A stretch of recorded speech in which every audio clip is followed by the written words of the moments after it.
James Njoroge alikuwa mtoto yangu, na ndio alikuwa usaidizi katika boma hii. Na wakati hiyo mtoto yangu alienda, tulikuwa tunagana vizuri sana. Anagana na mama yake, tunagana na yeye, anasema atatuletea vitu vya kusaidia sisi kama vile alikuwa anafanya kitambo.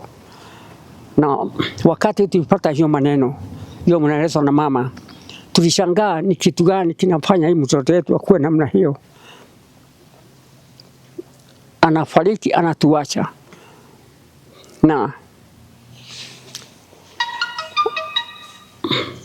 alikuwa bibi yake nampa mimi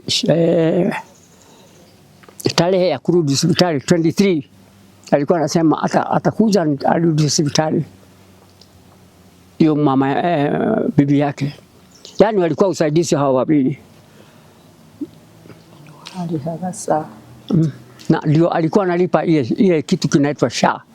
Si wakati nilikuwa mgonjwa hiyo SHA ilikuwa haifanyi kazi, lakini Njoroge alifanya kujaribu kabisa akajinyima akalipa hiyo SHA. Ndio ilikuwa nasaidia mimi.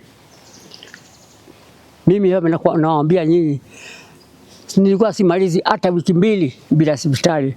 Ikiwa ni Gatundu, ikiwa ni KU, ikiwa ni wapi, ikiwa ni Germany kule Kenyatta, nimeshapelekwa huko na Njoroge.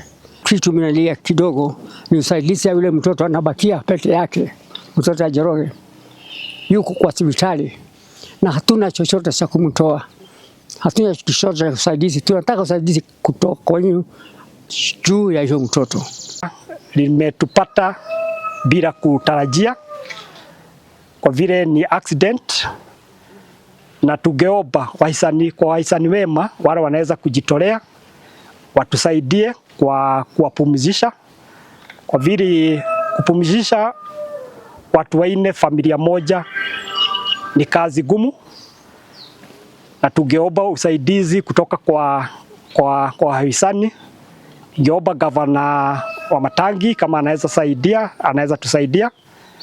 Tungeomba our area MP Gigi Kagombe, Honorable Gigi Kagombe, kuwa kienda hospitali hapa na pale.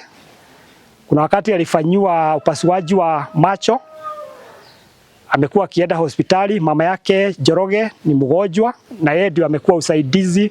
Njoroge ndio amekuwa usaidizi wao kwa kila jambo la hospitali, chakula na pia mavazi.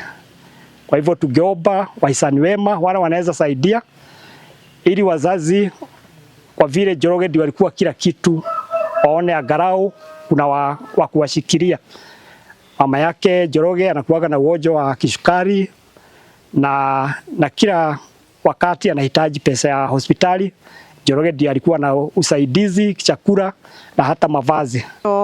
Hiyo habari mwasia ya Njoroge tulipokea na tukasikia tukiwa na huzuni sana, kwa sababu huyo mtoto Njoroge alikuwa mtoto wetu, mtoto tunampenda sana. Hata huyo mke yake tulikuwa tunampenda sana, hata hiyo watoto yake.